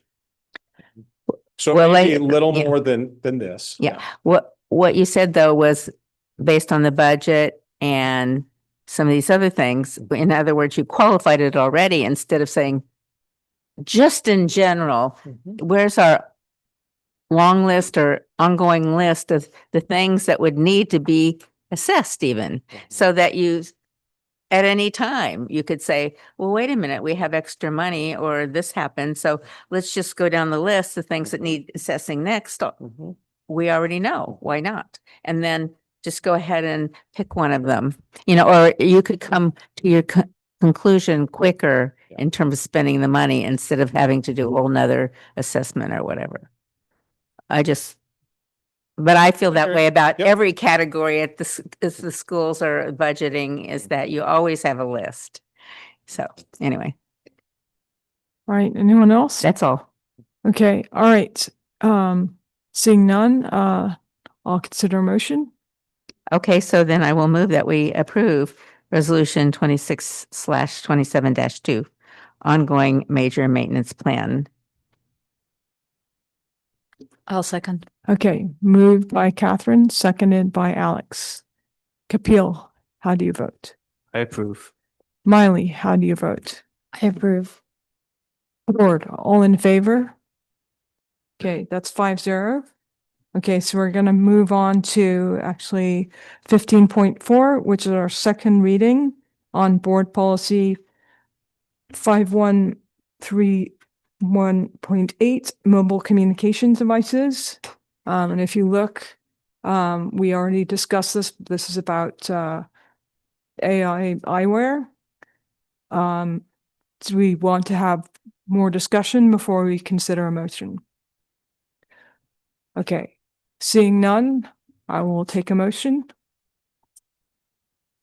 I motion that we approve 15.4, second reading on board policy 5131.8, mobile communication devices. Second. Okay. Moved by Alex, seconded by Catherine. All right. Kapil, how do you vote? I approve. Okay. Miley, how do you vote? I approve. Okay. Board, all in favor? Aye. Okay, that's 5-0. Okay, so now we're going to move on to a first reading. And actually, Terry, you're going to present them because there are quite a few. So we'll start with Board Policy 5020, which is on parent rights and responsibilities. The proposed language was some CSBA model policy updates and alignment with some editorial modernization, but it also incorporated the Mahmoud versus Taylor education rights for opting out. I worked on this policy over the summertime, and as I was preparing to present this weekend, I found out that there is an update that was given to this policy just recently this month. And it was about the Mary Belly versus Manta LGBTQ sex segregated facilities names and pronouns as a part of parent rights. So my request is I'm not going to bring this back for the second reading because I need to incorporate the new update that just came out in August, and I'll bring 5020 back at a later date with those most recent updates included. All right, I just want to understand your request. You're asking it to be pulled. This is a first reading. Okay, well, So I'm it's not coming back then. that is correct. Okay, thank you very much for that clarification. Yep, thank you. So then moving into policy 5117, this interdistrict attendance status, there was some CSBA model policy updates, but the most significant addition to this was the instruction collaboration agreement. And that instruction collaboration agreement allows two different districts to go into an agreement with one another if a class that is a STEM class or a dual enrollment immersion class is not able to be offered at one of the districts because of staffing availability, as an example, but a neighboring district has that course, that agreement can allow students from the one site to go to the other district and take that course and have it legitimately put on the transcript. And so just trying to keep updated on our policies. That was the update that was really added to policy 5117.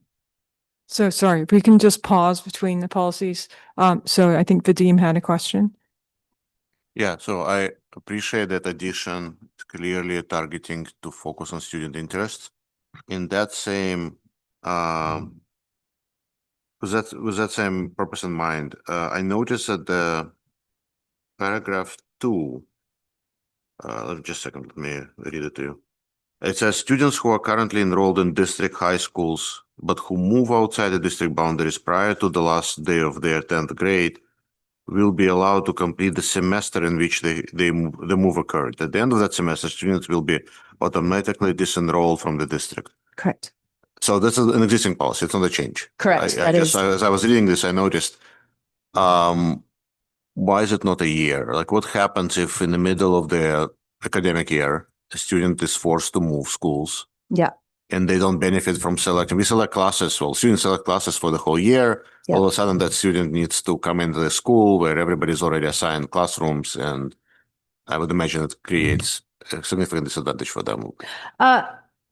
Not as significant as middle of a semester. Typically at the end of the semester, there's final exams. When students come back for the new semester, there's a moment of, doing a little bit of community building, onboarding. We're starting fresh with a new unit. If we're not starting fresh with a new unit, because we had 2.5 weeks off, we're going to do a little bit of a review. So that semester break allows for changes in schedule to be far more supported than if it were in the middle of a semester. Oh, I agree with that. My question is, can we afford to do a year base? So if the student is transferring, that I can finish that year and then transfer the following year.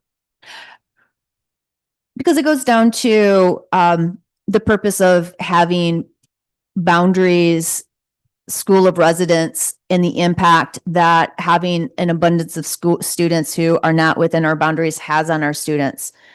And so we're really trying to support what is the purpose of having district boundaries and interdistrict transfer courses. And if a student transfers districts in September, then as a district and CSBA has believed that moving at the semester is fair and equitable for the school, the district, and the students in that school, and also fair and equitable for that student who has moved boundaries to be able to smoothly access their curriculum moving into the next semester. Do we have, how many students do we have in that fall into this? And that are forced to, so only move in the first semester of the school year, because the second semester they can finish and that finishes the school year, right? But only move during the first semester. I can pull that number, but few. Very few? Okay. So it's not an issue, I think. Okay. There's not. All right. That's fine. So really, you don't need to do extra work. I used to note it on updates to the board, but it never changed in this district, so I stopped noting it because it was not, there was no change from month to month. Okay. All right, so this policy itself, does it make any changes to existing policy other than updates to the law or ed code? No. Okay, so what I wanted to ask the board is, do we want to have we can always waive the right to have a second reading. So if we're comfortable with this policy, we can vote on it to approve it, or we can have a second reading. So what's the board's? I'm comfortable. Okay, all right, may I have a motion? For all of these or just for? Let's just go through one policy at a time, because there was a question about the parent rights just got pulled. Okay, Yeah. I move that we approve board policy 5117 now. Okay, I second. all right, moved by Catherine, seconded by Alex, all in favor? Oh, sorry, I should ask Mahili, I approve. Kapil. I approve. Okay, board, all in favor? Aye. That's 5-0. Okay, so moving on to the next one. Isabel, But just to get is this easier. okay to do for the public? What- You have the right to do that as a board.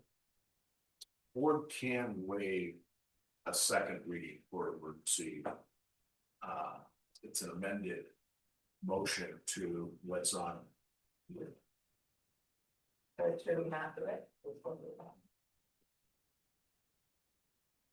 The board has the right to approve policies after one reading. Waiving it the first time, now that the dean brings it up, I can talk to people before we do that, because it's posted as it's posted as something that we're not going to take action on. If we posted it as info/action, then there's that option that we could possibly do that. Now that I'm thinking this through, if I were to talk to an attorney, but since it was actually posted as info only, I would be able to literally do it this time. We can do it in the future, so long as that. You want me to take it back? Yeah. All right, well. Well, we know that we're gonna approve it next time. Yeah, just put it on consolidated next time. Yeah, just put it on consolidated. We did talk about We this. could definitely do that. We could definitely put some of these that are just legal on consolidated and now. Consider it. Yeah, that would be good. All right, so that's a way to, then we don't have to consult legal.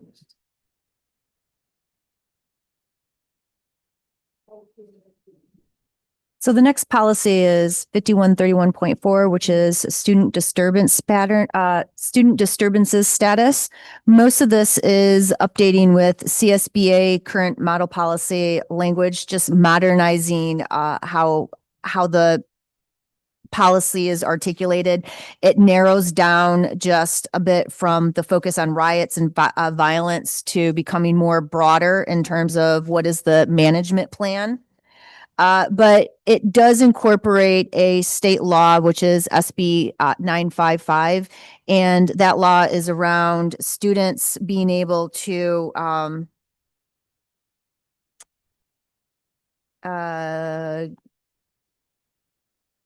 students being able to, I think I'm looking at the right one. Give me a second. Students being able to, have an excused absence or within prior notice, giving an excused absence for participating in a public civic display of a protest as an example. So again, mostly modernization with that one requirement brought in by Senate Bill 955. Oh, here's my language. Sorry, I got lost in my notes. One excused absence per school year to participate in a civic or political event if that notice is given in advance. So does that change our policy other than to fit with ed code or the law?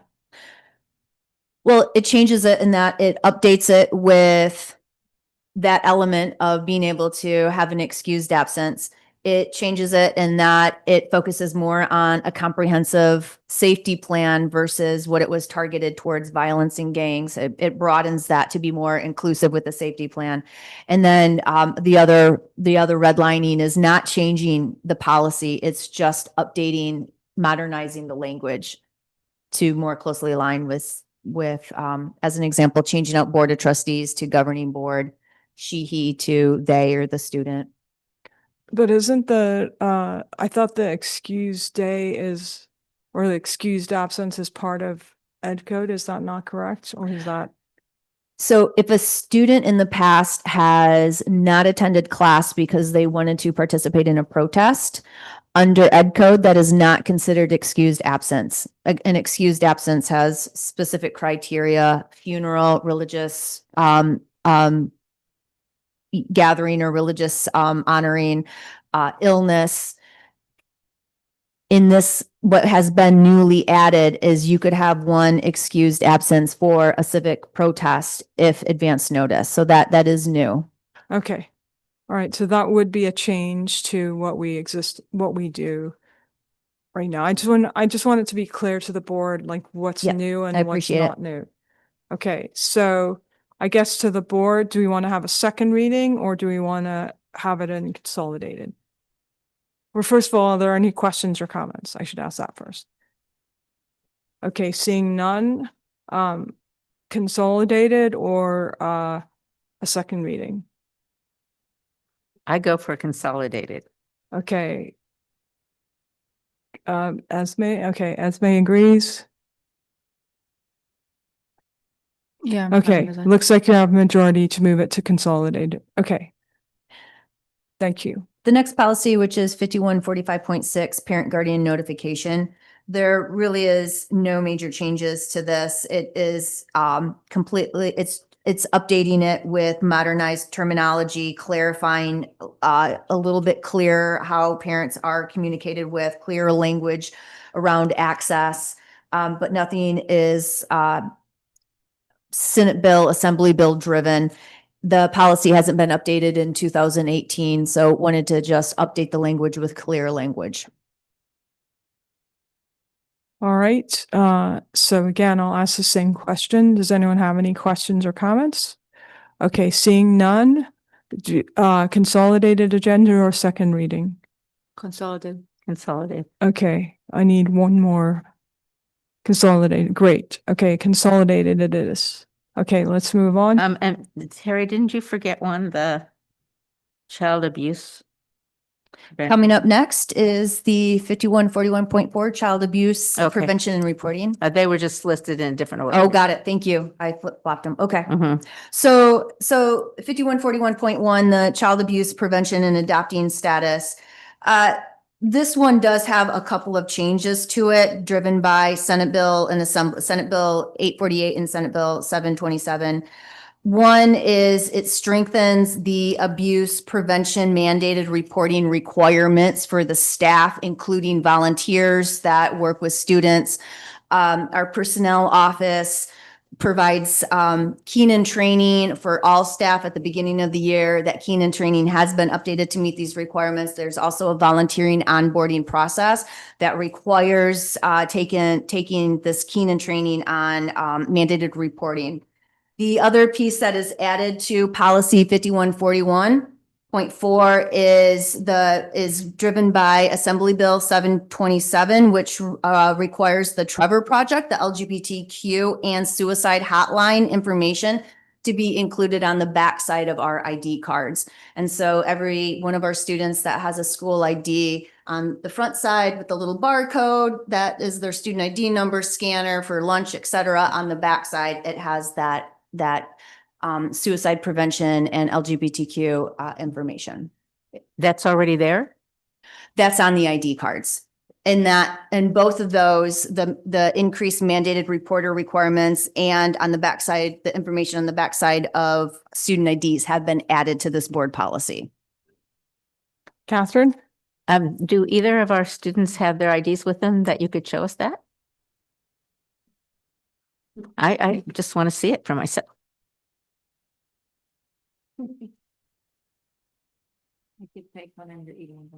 Oh, you have. So- Well, you have a kid in school and I don't right now.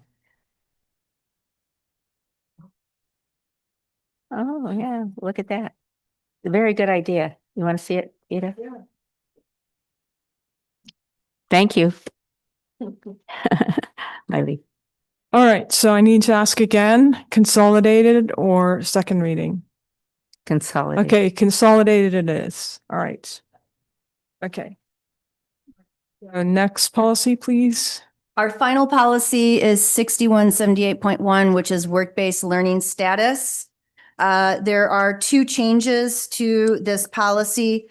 One is that we are required, per Assembly Bill 2179, to notify our 11th and 12th grade families of any apprenticeships or pre-apprenticeship opportunities that we have. We currently have not implemented apprenticeships or pre-apprenticeships. We do have internships. That doesn't apply to this. But if and when we get to that place around apprenticeships, we have a board policy that says we have to notify the options and we can't keep it isolated just to, as an example, a CTE program option only. The second change to this policy is the work-based learning week, and that we are to implement, we have to support students in understanding what's called the work-based learning week and give them notification about the importance of work-based learning and opportunities to explore different types of pathways or careers in that field. We could do that through class curriculum, through an email sent out at our sites, working variety of ways, giving options with our college and career centers, doing an amendment here in the boardroom as well. So those were the two changes that were brought into board policy 6178.1. Okay, does anyone have any questions or comments? All right, seeing none, consolidated or second reading?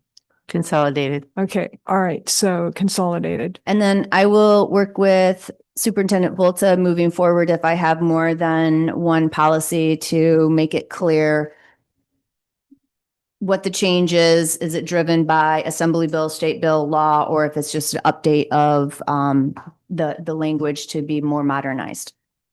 Yeah, and I think what I want to discuss with the board in future agenda items is how we want to handle this going forward, because we do have a number of policies that need to be updated. So, but we can talk about that at the appropriate time. Did you want to, okay, so then we have another first reading, right? Are you going to talk about the Williams as well? Okay, who's talking about Williams? All right. I get to talk about. Okay, all right, Superintendent And Volta. Just like all of Terry's items, the Williams uniform complaint was brought on by some legislation probably about 15 years ago. Specifically making sure that every student had access to standards-based materials and that they had clean and safe facilities. And all of the changes tracked in this complaint procedure, this regulation, are as a result of new laws regarding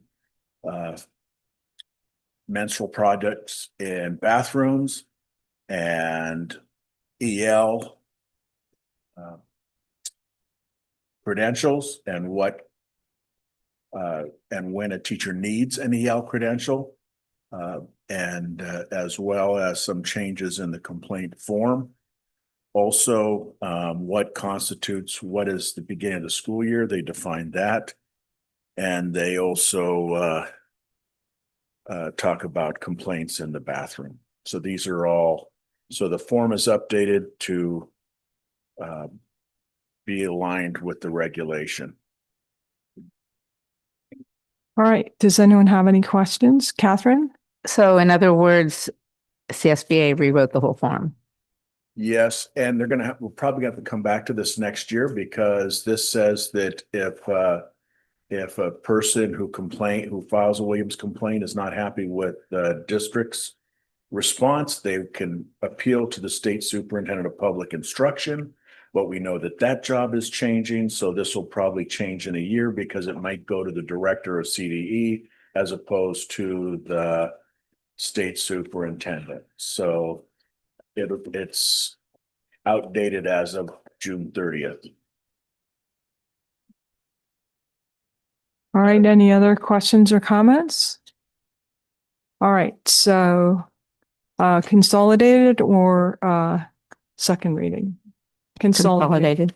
Okay, thank you very much. And thank you to Terry and to Superintendent Bolta. This is actually something that Vadim and I both discussed in agenda setting to try and make the policies that we approve more clear to the board so that we have a clear understanding of whether what we're doing is according to the law or ed code, or we're actually changing our own board policy.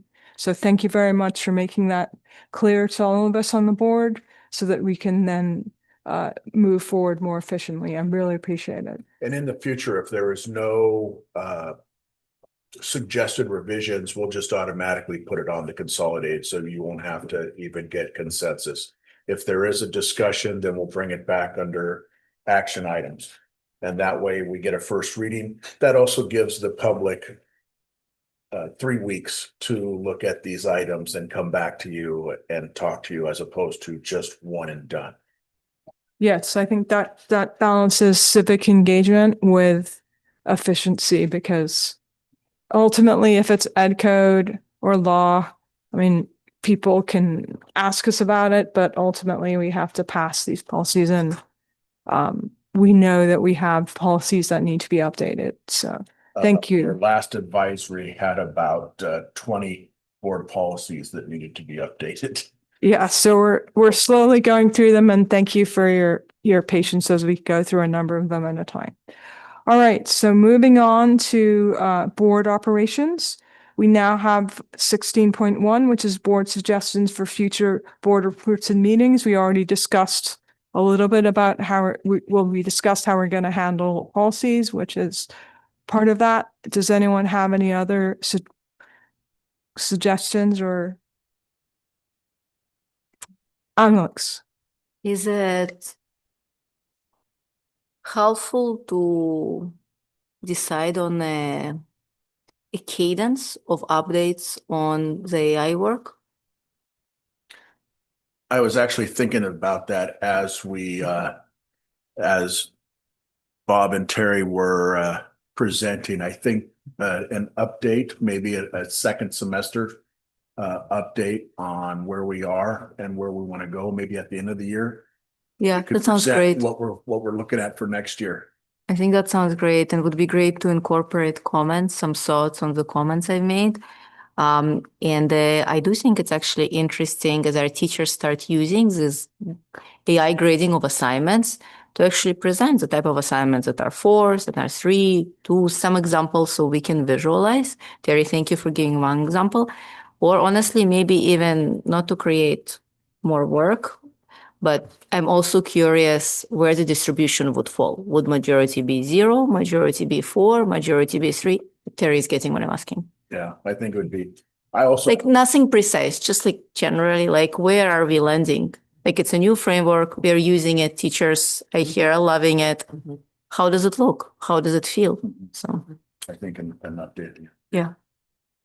I just wanted to Oh, add to hers, okay. except I would, and I'd like to see as part of that formula, of, or the statistics is in what subjects, because in my own mind, I can kind of anticipate certain subjects, or, we had our course comparison, like maybe social studies would have a lot more variety as opposed to math may or may not, that's what, and then the different sciences that could be, I'm just interested in who's using the AI the most. I have one. Alex? So I know that one of the upcoming presentations we have is about nutrition services. And I have a couple of comments, Eric, that I shared with you. I thought maybe this would be a helpful forum to ask.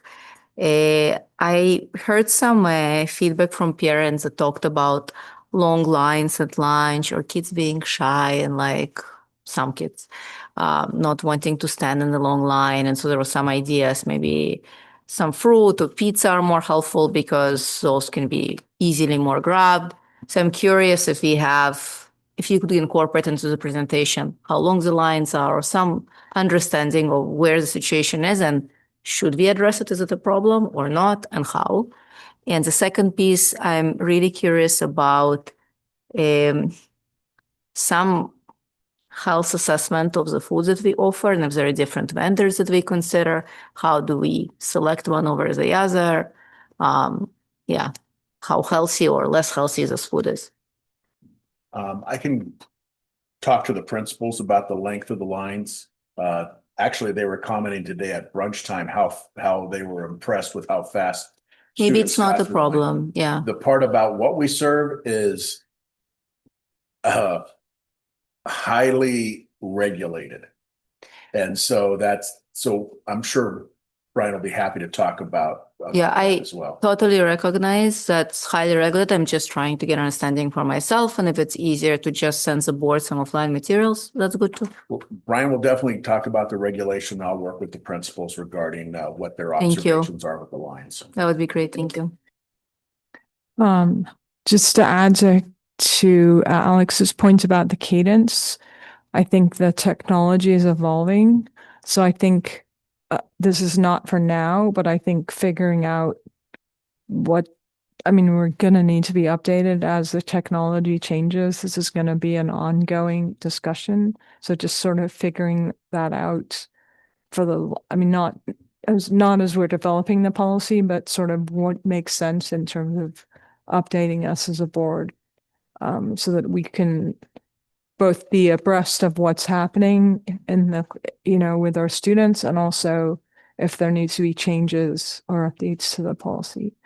And to your point, Alex, he gives an incredibly informative report on the nutrition. You learn a lot about it. So the upcoming one on food services. Yeah. It's a great presentation. Yeah. Okay. All right. So is there anything else? All right. Seeing none. Oh, sorry, Vadim. Know about what's upcoming? Like, I know it's in the future, but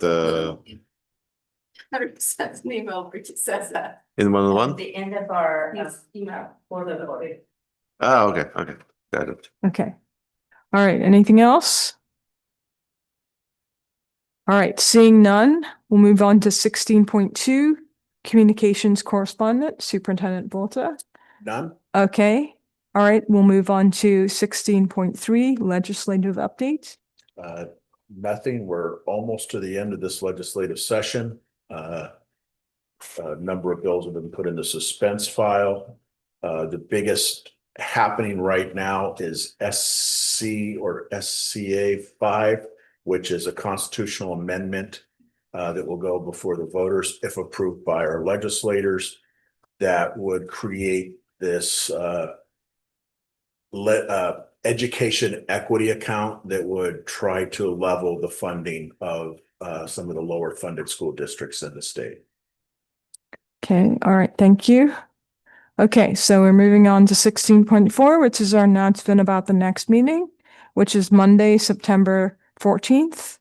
at the MVLA district office right here in the boardroom. And now I'll take a vote to, we're going to move to 19.1, which is adjourning the meeting. May I have a motion? So moved.